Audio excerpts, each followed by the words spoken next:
চাইতে বড় কপালওয়ালা কে হতে পারে? আল্লাহ রাসূল সাল্লাল্লাহু আলাইহি ওয়াসাল্লাম যার পক্ষে সাক্ষ্য দান করবেন, যার জন্য সুপারিশ করে দিবেন, আয় আল্লাহ, আয় রব, আপনি আমার এই উম্মতটাকে মাফ করে দেন, আমার এই উম্মতটাকে আপনি জাহান্নাম থেকে সরিয়ে জান্নাতের পথে পরিচালিত করে দেন, তাকে হাউজে কাউসারের পানি পান করার ইজাজত দিয়ে দেন। তার চাইতে বড় সৌভাগ্যবান কে হবে? আর ওর চাইতে বড় কপাল পোড়া কে হবে? আল্লাহ রাসূল যার বিরুদ্ধে সাক্ষী হয়ে যাবেন, কোরআন যার বিরুদ্ধে সাক্ষী হয়ে যাবে, সেদিন কোরআনও কথা বলবে। আল কোরআন হুজ্জাতুল লাকা আও আলাইকা। আল্লাহ রাসূল বলেন, কোরআন হয়তো তোমার পক্ষে প্রমাণ হবে অথবা তোমার বিপক্ষে প্রমাণ হবে। তো যেই ব্যক্তির ব্যাপারে রাসূল সাক্ষী হবেন, যেই ব্যক্তির ব্যাপারে কোরআন সাক্ষী হবে এবং উত্তম সাক্ষ্য দেবে, তাদের চাইতে বড় খুশনসিব কি হতে পারে? তো এখন যদি জিজ্ঞাসা করি আল্লাহ রাসূল কার পক্ষে সাক্ষ্য দেবেন, বলেন দেখি। সহজেই এক কথায় জবাব দিতে পারবেন, যেই মানুষটা আল্লাহ রাসূলের আদর্শ বাস্তবায়ন করবে, আল্লাহ রাসূলই তো তার পক্ষে সাক্ষ্য দেবে।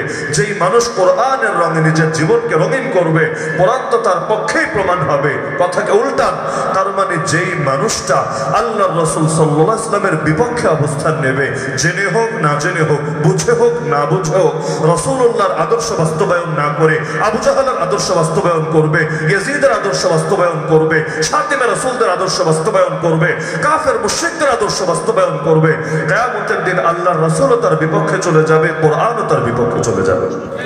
যেমন সেই হাদিসের মধ্যে আছে, কিছু মানুষ হাউজে কাউসারের দিকে এগিয়ে আসতে থাকবে বুকে বড় আশা নিয়ে, হাউজে কাউসারের পানি পান করবে, কারণ এই পানি একবার যে পান করবে আর কোনোদিন তার পিপাসা লাগবে না, লাগার কথাও না।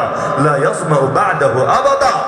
আল্লাহ রাসূল বড় আশা নিয়ে থাকবেন, আমার উম্মতটা আসছে, তাহলে ওকে পানি পান করিয়ে দেই। হাউজে কাউসারের উপর এত বিপুল পরিমাণ পানির পেয়ালা থাকবে, আকাশে যত বেশি তারকা দেখতে পান, এই তারকার পরিমাণের চাইতেও সেই পেয়ালার পরিমাণ হবে বেশি। আল্লাহ রাসূল সেই পেয়ালাগুলো দিয়ে পানি উঠিয়ে উঠিয়ে তার পাপী উম্মতের মুখে দিতে থাকবেন। একবার যে পান করবে ওর গোটা জীবনটাই কামিয়াব হবে, আর জীবনে কোনোদিন পিপাসাও লাগবে না।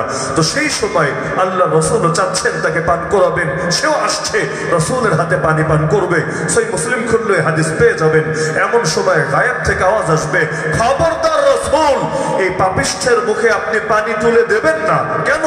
ইন্নাকা লা তাদরি মা আহদাসু বাদাক। কারণ আপনি জানেন না আপনার পরে আপনার দ্বীনের মধ্যে আর নতুন কত বিপরীত আদর্শ ঢুকিয়ে দিয়েছে। আপনি যে ইসলাম দিয়ে গিয়েছিলেন সেই ইসলাম তারা হুবহু রাখে নাই। সেই ইসলামের মধ্যে নিজেদের থেকে অনেক কিছুকে সংযোজন করে ফেলেছে, অনেক কিছুকে বাড়িয়ে দিয়েছে। তো ইসলাম আমাদের কাছে আমানত, যেভাবে দিয়েছেন সেভাবেই তো রাখতে হবে। এই আমানত থেকে একটা জিনিস কমানোর সুযোগ নাই, না হলে কিয়ামতের দিন রবের কাঠ করে দাঁড়াতে হবে। আবার বাড়ানোর সুযোগ নাই, কারণ আপনি যদি কমান তাহলেও ঈমান হুমকির মুখে, যদি বাড়ান তাহলেও ঈমান হুমকির মুখে। আপনি কমাবেন কিসের ভিত্তিতে? রব তো এই অথরিটি আপনাকে দেয় নাই, আপনাকে এটার কর্তৃপক্ষ আল্লাহ বানান নাই। আর আপনি অ্যাড করবেন কিসের ভিত্তিতে? রব তো আপনাকে নবী বানান নাই, রাসূল বানান নাই। আল্লাহ রাসূল তো যা দিয়েছেন ওহীর মাধ্যমে দিয়েছেন।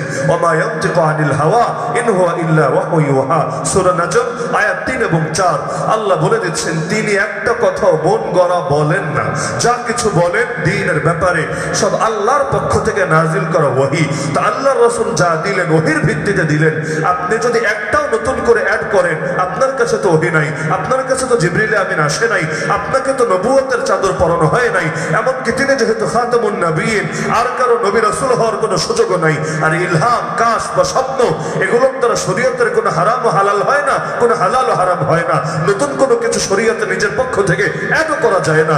সুতরাং কেউ যদি ইসলামের মধ্যে নতুন কিছু অ্যাড করে, তারে আর আল্লাহ রাসূলের খাঁটি উম্মত কিছুতেই বলা যায় না। এটাও এক ধরনের শিরিক, তবে এটা তাওহীদের মধ্যে শিরিক না, এটা নবীর রিসালাতের মধ্যে শিরিক। আল্লাহ নবী শরীয়ত পৌঁছান আল্লাহর পক্ষ থেকে, আর শেষে এখন 2-4টা বিধান পৌঁছাতে শুরু করেছে তার নিজের পক্ষ থেকে। কেমন জানি আল্লাহ রাসূলের শানের মধ্যেও হাত ঢুকাতে তার ভেতরে আলাদা ইশক পয়দা হয়ে গিয়েছে। তো এখন যে গান বাজনার কুফল আজকের আলোচ্য বিষয়, এই গান বাজনার পরিধি বাড়তে বাড়তে এতবার বেড়ে গিয়েছে যে এখন এর একটা অংশকে লোকে এই হারাম হওয়া সত্ত্বেও হালাল ভেবে বসে আছে। এক হলো কাঁচা গান বাজনা, যেগুলো গায়ক গায়িকারা করে, যেগুলো দিয়ে বিভিন্ন মিউজিক অনুষ্ঠান, গানের অনুষ্ঠান, সাংস্কৃতিক অনুষ্ঠান পরিচালিত হয়ে থাকে, এগুলো যে হারাম এটা মুসলিম সমাজের মধ্যে কে না বোঝে। এমনকি যারা এই পাপগুলো করে তারাও খুব ভালো করে জানে যে আল্লাহ তাআলা এগুলোকে হারাম করেছেন। কারণ রাসূল বলেছেন, আমি দুনিয়ার বুকে প্রেরিত হয়েছি বাদ্যযন্ত্র ভাঙার আদেশ সহকারে। মানে আল্লাহ নবী দুনিয়াতে আসার মৌলিক যে কয়েকটা মিশন ছিল, এর মধ্যে অন্যতম মিশনই হলো তিনি জমিনে এসে মূর্তিকে নিশ্চিহ্ন করবেন এবং জমিনে এসে বাদ্যযন্ত্রকে বিলীন করে দিবেন। যার কারণে আজও যদি এই জমিনে ইসলাম জিন্দা হয়, যারা তখন দায়িত্বে নিয়োজিত থাকবে তাদের প্রধানতম 4টা দায়িত্বের অন্যতম দায়িত্বই হবে যে এই দেশের মধ্যে যত ধরনের অপসংস্কৃতি আছে, বিশেষ করে এই গান বাজনার বাদ্যযন্ত্র, এগুলোকে ভেঙে চূর্ণ বিচূর্ণ করে দিবে।